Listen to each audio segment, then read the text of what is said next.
El señor que está aquí con nosotros no es secretario, es ministro encargado del Sistema Público de Medios, Hernán Lombardi. Gracias por venir.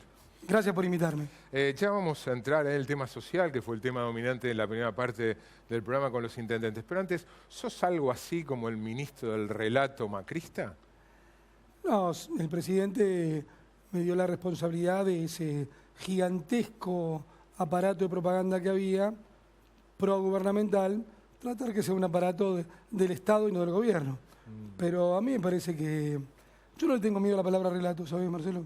El relato es malo cuando es ficticio, pero todos tienen que construir una interpretación de la realidad. Todos construimos interpretación de la realidad. Si eso se llama relato, está bien. El problema es si te basás en hechos ficticios. Después volvemos al tema relatos, medios y demás. Antes, no sé cuándo llegaste, estabas atrás mío, pero bueno, los intendentes, y al principio yo planteé una situación, a 6 meses del gobierno de ustedes, la situación social claramente ha empeorado y se fue corriendo el horizonte en el cual, según el relato oficial, esto va a mejorar. ¿Cuánto te preocupa? No, a mí me parece que claramente veníamos de una situación que no era sustentable. ¿Qué quiere decir que no era sustentable? Para la gente que nos escucha nos entienda. Que así como estaba no se podía prolongar en el tiempo. Que era inexorable que íbamos a un desenlace complicado. Ahora, yo comparto que algunas cuestiones de la política en general y la política económica en particular del gobierno anterior no se podían mantener, no eran sustentables. Ahora, inexorablemente eso implicaba que la situación tenía que empeorar para después, en algún momento, vaya a saber cuándo, mejore. Y sí, porque si no alguien lo hubiera hecho antes, si no fuera así. Vamos a ir por el contrarrecíproco, como se dice en lógica. Si no fuera así, alguien lo hubiera hecho. Es decir, nadie quería pagar el costo político de salir de esa situación que no era sustentable. O se están pagando costos políticos. Pero por supuesto, pero también hay una enorme comprensión de la gente, Marcelo. Es en un momento que estamos atravesando una etapa difícil. Yo sí creo que la etapa más difícil ya pasó. Todavía la gente... Macri, el propio presidente habla, los frutos se van a ver dentro de un año. Gabriela Michetti dijo, la luz al final del túnel, se va a llegar a ese lugar recién el año que viene. Sí, pero ya que la inflación se está deteniendo estas semanas. Y cuando la inflación empieza a detenerse, ya empiezan a verse para sectores sociales. Es decir, yo creo que... ¿Qué horizonte? Hernán, empieza a detenerse en comparación a lo que fue abril y mayo. Empieza a detenerse, ¿no? Pero empiezan a entrar las paritarias. Empiezan a entrar las paritarias, que como vos sabés, por el mismo proceso de negociación, que la verdad que fue un trabajo conjunto de los empresarios y sindicatos, que fue bastante menos conflictivo de lo que uno podía suponer. Y se van a empezar a ver los resultados de las paritarias con una declinación de la inflación. Francamente, y a mí me gusta hacer esto muy directo, a mí me preocupa como siempre más el nivel de actividad, porque la inflación se está deteniendo. ¿Y el nivel de actividad? Bueno, nosotros ahí el nivel de actividad, obviamente, se hace una apuesta muy fuerte a la obra pública, que también, a mí no me molesta hablar de la herencia recibida. La presidenta Cristina Fernández en el último discurso siguió hablando de cómo había recibido el gobierno Néstor y Cristina 12 años antes, y a mí me parece que eso es lógico porque es un análisis. Vos sabés bien que la obra pública hacía 6 meses que no se pagaba. Desde mitad de 2015 se había dejado de pagar certificados. Entonces yo creo que con el avance de la obra pública y al mismo tiempo con el inicio de ingreso de las inversiones va a empezar a crecer el nivel de actividad. Pero yo te debo reconocer que yo ahí sí veo que hay que estar bien atento para no hacer nada que se caiga el nivel de actividad. ¿Por qué habló María Eugenia Vidal de violencia en la provincia de Buenos Aires? Bueno, esto es como con los nazis, ¿no? A los comienzos oponte. Uno no puede, con la tradición que tenemos en la Argentina, yo te escuché un poquito el editorial antes de salir de la oficina, y vos decías una palabra que pensábamos que no íbamos a escuchar nunca más, saqueos. Y por supuesto que no queremos escuchar nunca más. Cuando evidentemente se detectan algunos movimientos raros, y no nos olvidemos que, y dicho sin ningún afán de pasar la pelota, pero vos sabés que hay gente que desde el primer día llamó a la resistencia al nuevo gobierno. Bueno, hay gente evidentemente que puede intentar aprovechar esta situación que estamos atravesando para generar problemas. Mejor decirlo de entrada y mejor estar conscientes de entrada. Con el riesgo, por supuesto, de que no hay que agrandar ni agigantar el problema. Si uno ve un problema, hay que decirlo. ¿No reconoces falta de sensibilidad, falta de tacto político en la implementación de algunas medidas? La más obvia y evidente es el tarifazo, o si querés, la no anticipación de cuál iba a ser el real efecto de la devaluación sobre el nivel de precios. Recuerdo a ministros de este gobierno decir, no, los precios ya están fijados al tipo de cambio a 16, por lo tanto la devaluación no va a generar inflación. Bueno, vos ¿Fueron errores? ¿Fue falta de sensibilidad social? Yo diría lo siguiente. Cuando vos tenés desequilibrios macroeconómicos tan grandes, pues no son desequilibrios macroeconómicos del 10%, las tarifas no tenían un nivel de desequilibrio del 10%, o por supuesto, cuando tuviste que tocar el cepo cambiario, la diferencia entre el dólar real y el dólar ficticio que había, estaba en el orden, bueno, llegó a estar en el orden del 50%. Con todo, es la primera vez, la vez que menos se trasladó a precios de los que tenemos memoria de una devaluación. Por supuesto que ante un desfasaje tan grande hay que hacer siempre correcciones. Es muy difícil tomar todo el problema de entrada, pero a mí me parece que este gobierno no tiene ningún problema, y eso está bueno, de ir ajustando los problemas que hay. Si las tarifas hace que gente no las puede pagar, bueno, se analiza de nuevo. Ahora, y se analiza de nuevo, Marcelo, y no está mal eso. Ya voy con las correcciones y las marchas atrás en varios temas que tengo por aquí anotado. Pero insisto, ¿no reconoce falta de sensibilidad en la toma de algunas decisiones claves, no solo en tema tarifario? A mí me parece... Quizás, digo, especulo, por la composición del Gabinete Nacional, con mucha gente proveniente del sector privado, con criterios eficientistas, básicamente.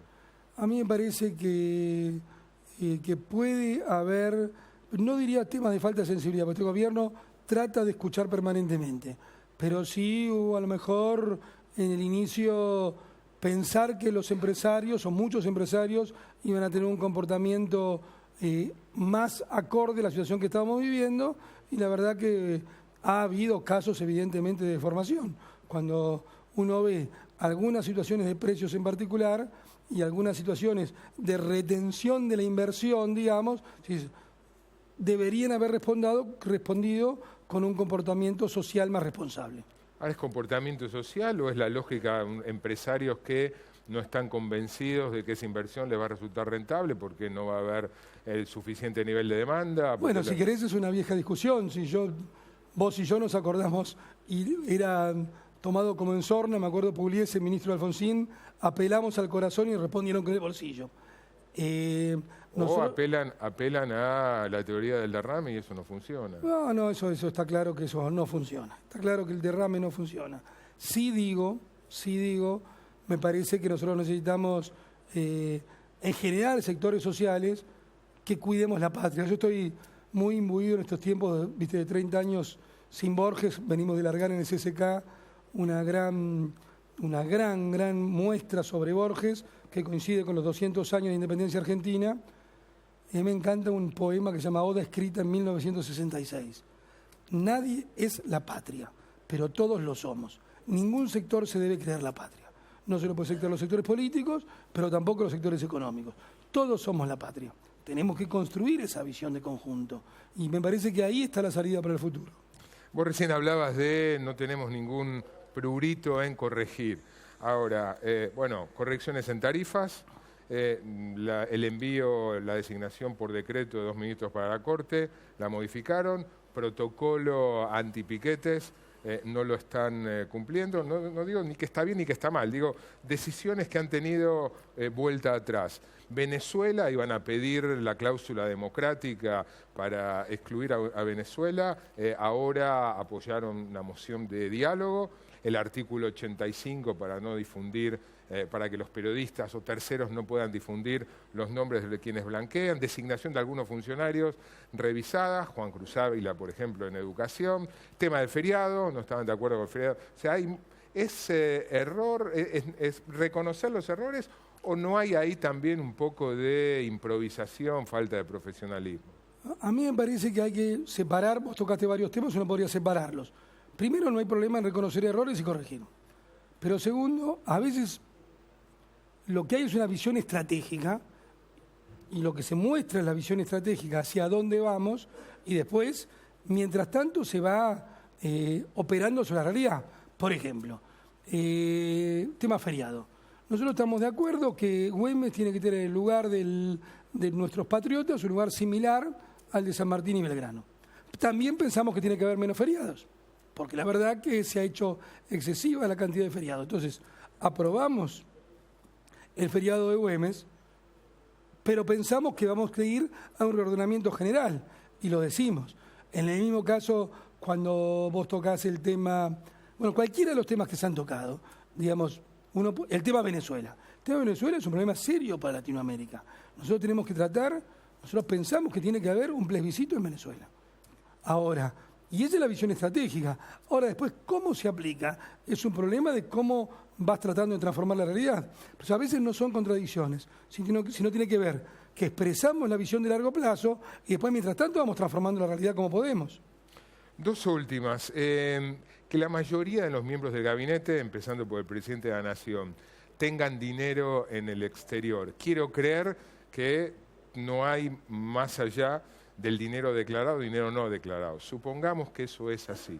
¿No habla un poco de quienes nos gobiernan? A mí me parece que en una Argentina que todos sabemos que cambió tan drásticamente de reglas de juego tantas veces y que hubo exacciones, no solo sobre los tipos que tenían más guita, la verdad que también sobre todo los ahorristas, me parece que juzgar comportamientos sobre leyes tan anómalas de la economía como tuvimos por lo menos en los últimos 25 años, me parece que hay que ser cuidadoso con cómo uno opina. Siempre y cuando los fondos estén blanqueados, que es otra historia, ¿no? Y que el presidente del Banco Nación diga que va a traer los fondos que tiene afuera, que no son pocos, a medida que el país recobre confianza. No está... Me parece que es una decisión personal de él, que está bueno que los traiga. Por último... Quiero ser claro, yo ahí no coincido con una declaración que hizo el presidente de la Banco Nación diciendo todos tenemos dinero afuera. Eso no es así. Ni todos, ni una mayoría. No, pero y lo digo claramente porque no tengo problemas en decir hay opiniones que coincido, opiniones con las que no coincido. Por último, tema medios. No quedó, estoy hablando solamente de los medios públicos, en general, de todo el sistema de medios. No quedó desbalanceado con, si querés, la gran mayoría de los medios, estoy hablando de medios gráficos y audiovisuales, con una línea, no sé si de apoyo, pero muy condescendiente con el actual oficialismo y una minoría muy notable de medios con una línea editorial más bien opositora. ¿No ves ese desbalance? A mí me parece que habíamos tenido tal nivel de artificialidad en los últimos años del kirchnerismo que implicaba un sistema de medios públicos homogéneo y, la verdad, yo pienso de fanáticos. Y lo digo con tristeza, a mí no me gusta decir fueron fanáticos, pero sí, fueron fanáticos en Canal 7, en Radio Nacional. Pero además de eso, se generó un sistema paraestatal, artificial. Digo, cualquier medio que viva con un 90% de sus ingresos expresado por la pauta oficial, eso no es un medio de prensa, es un aparato de propaganda paraoficial. Ahora, a partir de ahí, nosotros, bienvenido el pluralismo. Y yo creo que hemos dado pruebas, y la verdad que estoy orgulloso de eso, estamos orgullosos en el gobierno, que los medios públicos contribuyen al pluralismo. Cuando uno mira la grilla de Canal 7 o de Radio Nacional, la verdad que es una grilla plural, con toda honestidad intelectual, te lo digo. Me parece que estamos construyendo el pluralismo de los medios públicos. Hernán, gracias por venir. Gracias a vos. Estuvimos con él.